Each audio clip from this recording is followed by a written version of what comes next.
Bien le bonjour, aujourd'hui on va changer un filtre à air moteur et habitacle. Sauf que comme je vous l'avais dit, sur la mienne tout va bien.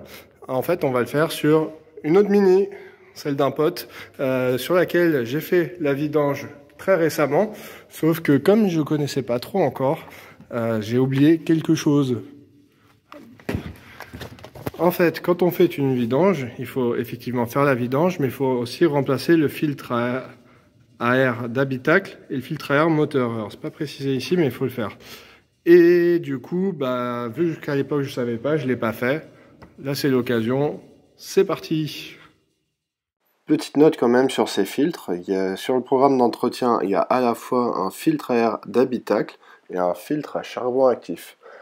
Cependant, j'ai pas vraiment réussi à trouver ce que c'était que ce filtre à charbon actif. Je pense que c'est la même chose en fait que le filtre d'habitacle et vraiment, je ne comprends pas ce que c'est. Du coup, j'ai pas pu le changer. Sur les autres programmes d'entretien en ligne, il n'y a pas du tout de mention de ce filtre à charbon actif. Donc, si vous savez ce que c'est, n'hésitez pas à me le dire. Quant au filtre à air moteur, normalement il est dans l'inspection 2, alors que là j'étais juste sur la vidange, mais comme vous allez le voir, il avait de toute façon besoin d'être changé. Première étape, ouvrir le capot. Et alors celle-là, elle se conduit à droite. Du coup, fait marrant, quasiment tout est inversé, mais la trappe, elle est aussi à droite côté conducteur, cette fois. C'est-à-dire que sur la mienne, elle est côté passager, mais ici c'est bien côté conducteur. Ce qui fait beaucoup plus de sens. Hein. Hop. Alors, le filtre à air, il est là-dessous, sous ce couvercle. On le reconnaît parce que là, il y a l'arrivée d'air pour le moteur. Et du coup, il prend l'air en dessous, de derrière le radiateur. Donc, pour le dévisser, pour l'enlever, c'est tout simple. Il y a deux petites vis à dévisser là. Donc, et de une.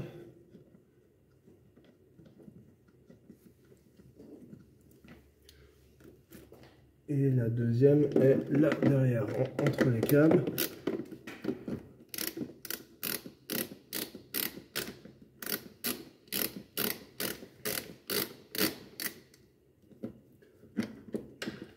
Là, il faut tirer un peu les câbles pour pouvoir faire sortir. Donc si vraiment vous avez besoin de place, vous pouvez démonter l'arrivée d'air, mais le mieux c'est quand même de juste bouger les câbles. Voilà. Voilà. Et là, on peut aller choper. Ce crack en fait, c'était pas rien, c'était soit le moment où les câbles ont bougé, soit le moment où, plus grave, j'ai cassé l'un des clips du couvercle du boîtier de filtre à air. C'est assez courant sur ces mini parce qu'on a tendance à tirer le couvercle vers le haut, il faut bien le tirer vers la gauche pour ne pas casser les clips. Alors c'est assez courant de les casser ces clips, du coup il y a des petites solutions qu'on trouve sur internet et c'est exactement ce que je vais faire parce que j'ai aussi le problème sur ma Mini et du coup c'est quelque chose à laquelle je veux trouver une solution parce que si le boîtier n'est pas étanche, vous pouvez avoir de l'air non filtré qui rentre dans votre moteur et ça c'est pas top du tout. Le filtre, vous voyez là, il est bien crade. C'est le moment de le changer. À titre de comparaison, j'ai pris celui de ma Mini. Donc vous voyez, ça c'est un neuf. Ça, c'en est un qui est usé, mais qui est encore à peu près bon. Là, si vous regardez, c'est un peu noir, mais ça va encore. Il n'y a pas trop de débris. À la limite, on peut mettre un petit coup d'air dessus. Et ça, c'en est un qui a vraiment besoin d'être changé. Vous voyez, c'est noir, vraiment noir. Donc du coup, ça veut dire que l'air va plus très bien passer. Donc là, on vous posez pas de questions, ça, vous le changez. Alors, c'est pas exactement la même forme parce que moi, c'est une Mini Cooper qui a un tout petit peu plus grosse cylindrée. Et ça, c'est pour une Mini One. Donc faites attention quand vous achetez à bien prendre la bonne pièce. Et pour remettre donc, le nouveau filtre à air, c'est pareil dans l'autre sens. On insère sans rien casser, évidemment.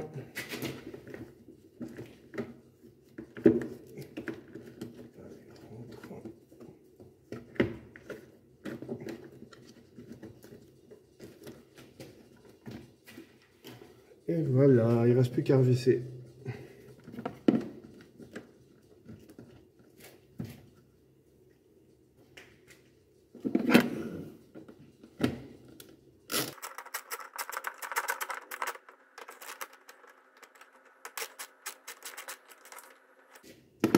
Et on n'oublie pas de remettre les câbles correctement du mieux qu'on peut. Celui-là, il était là.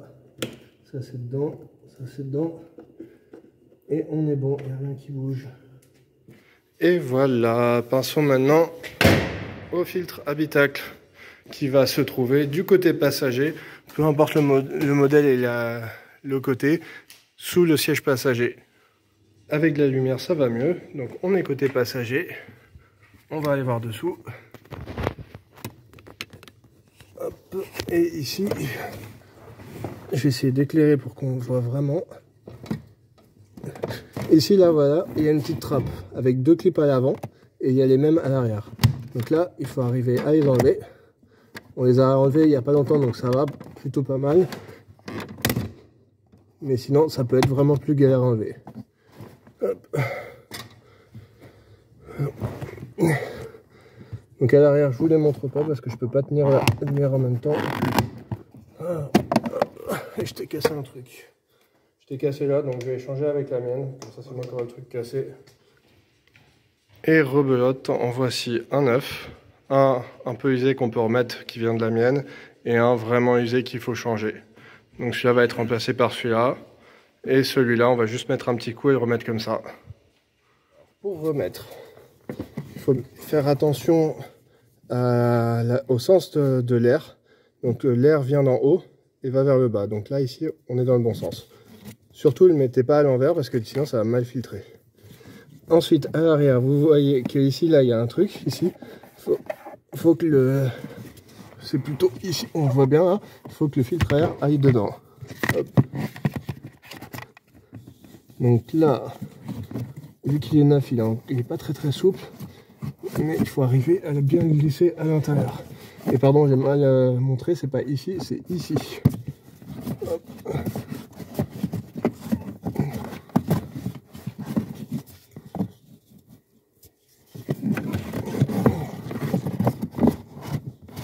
Voilà, et quand ça va bien, quand il est bien enclenché, normalement ça rentre tout seul.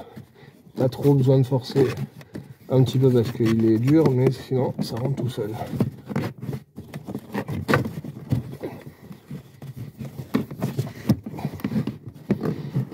Évidemment, la seule raison pour laquelle on a l'impression que je force, c'est parce que j'ai la tête à l'envers.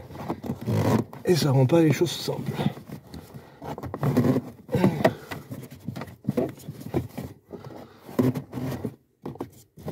Et voilà, il est bien rentré. Tout va bien.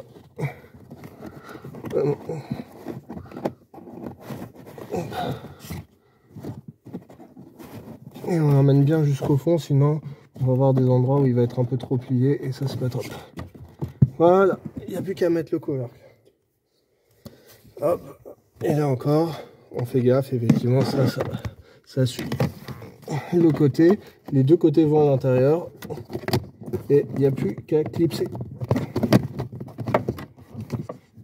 Et de 1, et de 2, et de 3, et de 4. Et voilà, c'est fait pour le changement des filtres. En première partie de vidéo, j'ai eu un petit problème, c'est que j'ai probablement cassé un clip. Je sais toujours pas si c'est moi ou s'il était déjà cassé, mais en tout cas il est cassé et il va falloir réparer ça. Du coup sur ces Mini, le problème c'est que le boîtier de filtre à air, en fait, c'est une seule pièce. Tout ça, le haut et le bas, c'est une seule pièce qui vaut 200 € neuve ou environ 40-50 € d'occasion. Du coup, plutôt que de payer ce prix-là, il y a une solution plus simple et plus rapide pour réparer. C'est que là, en fait, vous voyez le clip qui est cassé. Donc moi, j'ai les deux cassés ici et l'autre qui est derrière. Et là, on voit que ça bouge un petit peu. C'est pas top parce que potentiellement, il y a un peu d'air sale qui peut s'engouffrer au-dessus du filtre et aller directement vers la sortie qui va vers le moteur. La solution est assez simple, c'est on va enlever le couvercle, percer 2 trous et mettre un collier autour pour bien que ça reste serré. Et du coup, à chaque fois qu'il faudra changer le filtre à air, il faudra changer les colliers parce qu'on fera les couper. Pour faire ça, il va nous falloir quelques outils. Donc des tournevis, donc un Torx 25 pour dévisser et un tournevis plat pour desserrer le collier de la sortie d'air, des colliers plastiques pour serrer et une perceuse, je verrai quelle tête j'utilise, pour percer des trous. C'est parti! Première étape, donc, enlever le couvercle.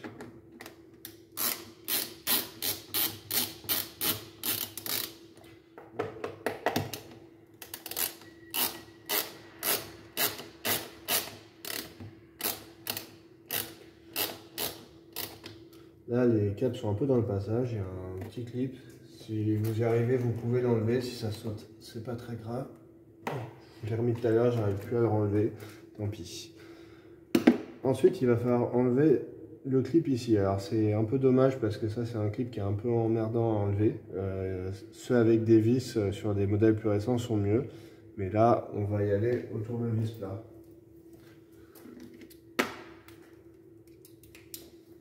Donc là, c'est pris ici, il va falloir essayer de le tirer un peu là, vers vous, le bas, et à un moment, ça va sauter.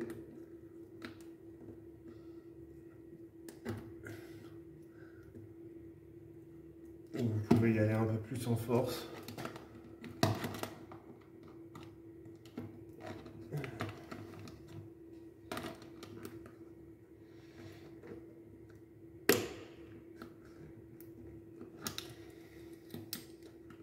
J'ai eu un côté, vous avez entendu le clic, et voilà. Bon, il n'est pas très facile à enlever, il faut forcer un peu. Hein. Voilà. Du coup là, s'il vous reste des clips, au moins un des deux, faites bien attention à bien aller vers la gauche. Voilà. Hop. Vous sortez le couvercle, et là, dès qu'on a enlevé les clips, on a le couvercle entier. Donc là, on voit bien à la caméra, ici, il y avait un clip. Ici, il y avait un clip. Enfin, plutôt une partie en plastique là qui allait de là à là et qui lui permettait de s'accrocher ici. Et l'autre, on le voit ici. Tant que vous êtes là, maintenant, c'est vraiment plus simple d'enlever le filtre. Vous pouvez en profiter pour mettre un coup ici. Là, je l'ai déjà fait. Vous pouvez avoir des insectes morts, donc profitez-en. Hein. C'est toujours ça de moins. Et on va aller percer le couvercle. J'ai trouvé les colliers qui allaient bien. C'est les plus petits que j'ai, mais ils sont assez longs normalement pour faire le tour. La mèche, j'ai pris la plus petite que j'avais. J'agrandirai si nécessaire. Et c'est parti pour des petits trous. Donc on va faire un trou ici pour commencer. Je vais le faire le plus à l'intérieur possible pour pas que ça ripe.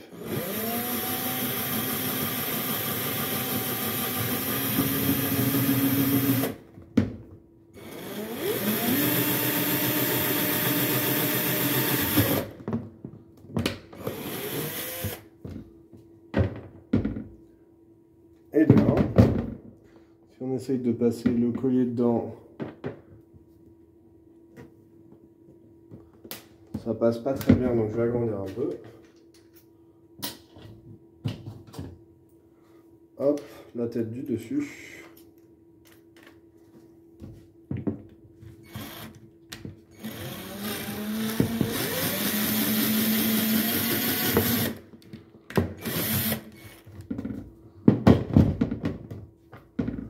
Voilà, j'ai réussi à pas casser le plastique ici, donc c'est vraiment un trou relativement propre.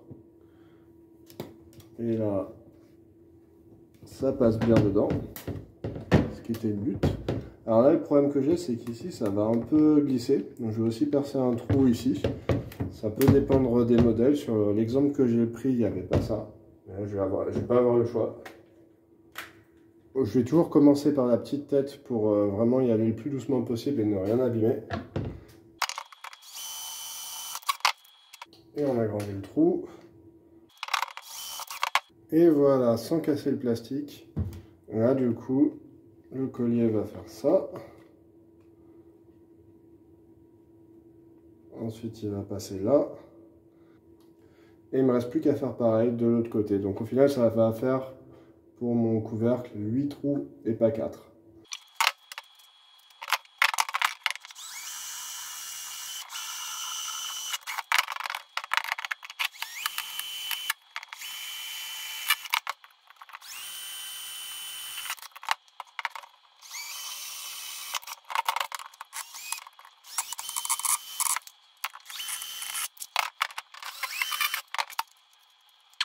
Tous les trous sont faits. Alors là, ils sont faits en petites dimensions. Donc là, il y en a 2 en bas, 2 ici, 2 en bas, 2 ici. Il ne reste plus qu'à les agrandir.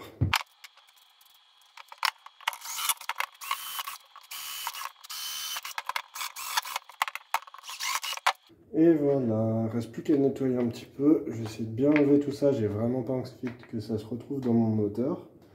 Histoire qu'il n'y ait plus de poussière de plastique là. Plutôt que de s'embêter à mettre les colliers sur le moteur, autant les passer avant. On va vouloir qu'ils arrivent ici pour pouvoir serrer facilement. Donc faites bien attention à mettre cette partie à l'intérieur. On le fait passer là.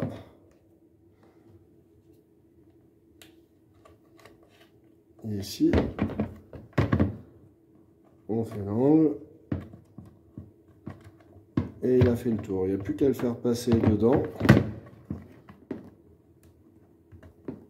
Ce qui sera probablement plus simple comme ça. Hop. Et voilà. Donc là, je ne le serre pas ici, je le serrerai dessus. Pareil de l'autre côté. On va le faire passer là.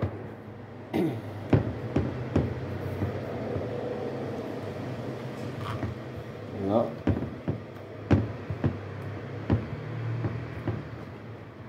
Là.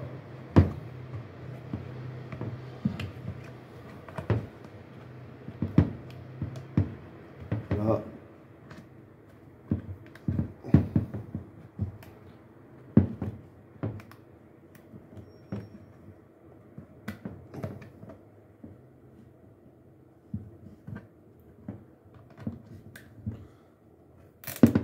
Et là, j'ai commencé à serrer. Il n'y a plus qu'à aller mettre ça sur le moteur. Mais avant, je vais nettoyer un peu tout le bordel que j'ai fait ici. C'est tout nettoyé.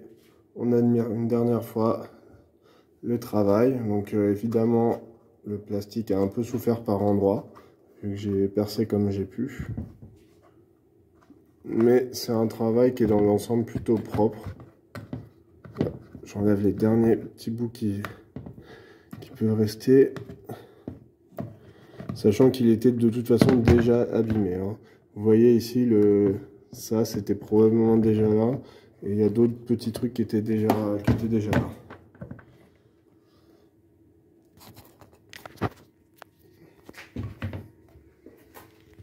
De retour sous le capot. Avant de remettre, déjà, regardons un peu comment ça marche.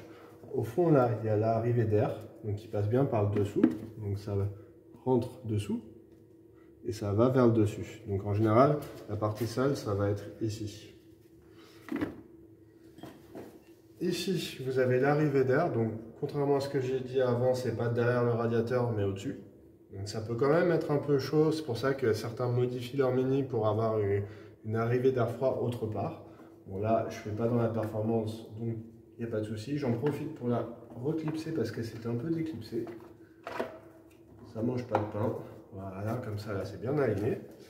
Et ici, donc là, ça filtre et là, ça va vers le moteur. Donc, c'est quand même très important que vous n'ayez pas d'air sale qui aille dedans. Qu'est-ce que ça peut faire? J'ai eu du mal à trouver des vraies réponses. Certains disent qu'il peut y avoir une consommation d'essence un peu plus élevée. Ça peut potentiellement endommager le moteur s'il y a vraiment des gros trucs qui vont dedans. Et d'autres disent que si ça bouge pas trop et qu'il n'y a pas vraiment d'arrivée d'air sale, ça importe peu. Bon, ça prend pas très longtemps à régler, donc du coup, je l'ai fait. Donc, on remet le filtre à air. Là, on fait comme si on avait des clips. Donc, on va d'abord remettre ça dedans. C'est vraiment tout juste, c'est normal. Ensuite, on remet ça bien. Donc là, ici, on le voit bien. Mon collier est dessous, donc ça va être nickel pour serrer. Et au bout, ça va dessous aussi. Donc on va pouvoir serrer ici. Si jamais vous avez enlevé des câbles ici, c'est le moment de les remettre. Alors tiens, d'ailleurs au passage, rien à voir, mais c'est pas le seul clip qui manque ici. Ici pour la batterie, normalement il y a un clip ici. Mais il n'y est pas, bon, ça bouge pas. Ça bouge pas beaucoup et pour la batterie, pour le coup, vu qu'il n'y a pas de problème d'air, c'est moins un problème. Donc on laisse comme ça tient.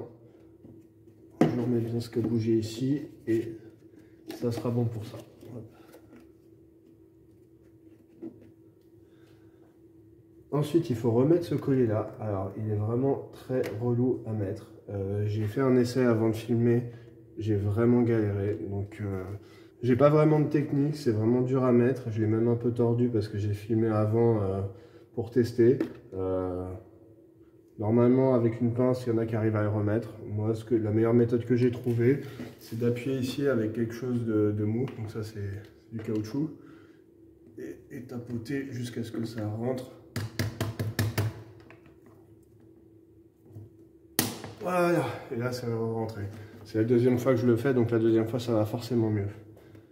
Et là faites attention à ce que le petit clip ici soit pas abîmé, sinon le collier va tourner et ça va être très embêtant. Et là, du coup, j'ai pas encore serré les colliers, ça bouge encore. Donc là, c'est le moment de serrer.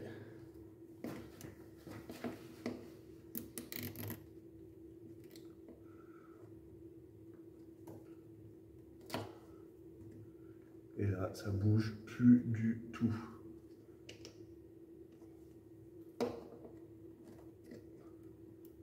Hop, je serre vraiment autant que je peux. De toute façon, ça sera coupé la prochaine fois. Et pareil pour l'autre derrière qui va être beaucoup plus relou à faire parce qu'il y a un câble. Je vais peut-être voir si je peux le démonter. Bon, ça, on verra pas à la vidéo, malheureusement. Et voilà. Un petit zoom pendant que j'ai la lumière ici. Donc là, vous voyez ici, là, le collier. Donc si j'essaye de bouger, il y a le haut, là, il y a tout qui vient. Et le couvercle ne bouge pas par rapport à la boîte qui est dessous. Et ici, pareil. Ici, si je bouge, il y a tout qui vient. Et il n'y a absolument pas d'arrivée d'air autre que par l'arrivée d'air ici. On est bon. Et on verra si ça fait vraiment une différence. J'ai un problème de surconsommation d'essence par rapport à ce qu'elle devrait. Peut-être que c'était ça, peut-être pas. Je vous le dis en fin de vidéo. Il ne reste plus qu'à couper ce qui dépasse des colliers. Je vais laisser un tout petit peu histoire de pouvoir retirer un peu si jamais. Hop. Un deuxième. Forcément, j'ai perdu le bout. Bon, tant pis, il n'y aura pas bien loin. Ça peut que descendre. Voilà, on met les câbles correctement. Et on est bon. Une réparation de fortune qui nous a évité de dépenser au minimum 40 voire 200 euros. Et ça tient très très bien. J'en suis assez satisfait. On va voir si ça a vraiment un impact. Parce que sur ma Mini, effectivement, j'ai un petit souci. Donc je connais pas encore trop la source. C'est que si je regarde la consommation affichée, je suis à 8,6 litres au 100. Ça, c'est la consommation urbaine. Or, moi, j'ai une consommation qui est plutôt mixte, donc je devrais être plutôt à 6, à la limite 7 litres au 100. Il est possible que le petit gap qui permet à l'air sale de rentrer ait pu causer de cette surconsommation. Je suis pas trop convaincu, mais on va voir à la conduite si ça change quelque chose. J'ai fait 78 km depuis la réparation du boîtier de filtre à air et malheureusement la consommation d'essence n'a pas bougé d'un poil, donc c'était pas ça le problème. Je verrai plus tard quel est le vrai problème. Je pense que je vais essayer un nettoyant injecteur, mais on verra ça plus tard. À très vite.